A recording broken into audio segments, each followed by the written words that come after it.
Kinumpirma ng ilang opisyal ng Department of Education ang kanilang pagbibitiw epektibo sa July 19. Kabilang dito sina Yusek Michael Poa, Undersecretary at Chief of Staff ng DepEd, Secretary si Yusek Nolasco Mempin, Undersecretary for Administration, ASEC Sunshine Fajarda, Assistant Secretary, Office of the Secretary, at ASEC Reynold Munsayak, Assistant Secretary for Procurement, at ASEC Noel Baluyan, Assistant Secretary for Administration.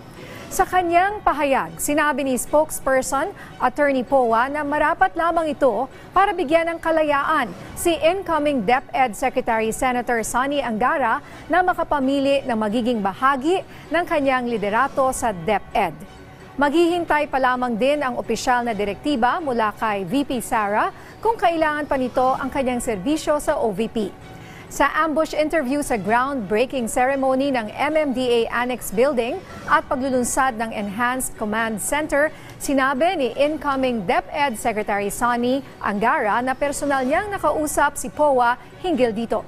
Kaugnay nito, handa na umano siyang turnover na gagawin sa Huwebes kung saan inaasahan din na magkakapulong sila ni Vice President Sara Duterte.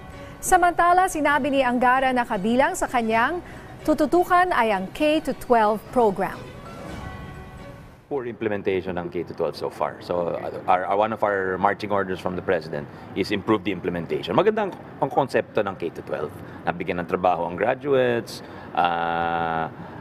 prepare for jobs here and abroad, at saka yung full education cycle matanggap niya. Kasi sa private, K-12 na sila kahit wala pang batas noon. So ang nangyari, parang pinatas lang natin yung nasa public school. So maganda yun. Kaso may butas-butas yung pag-implement natin. So ngayon, yung mga pagkukulang, yung mga konting pagkukulang na yun, pupunan na po natin.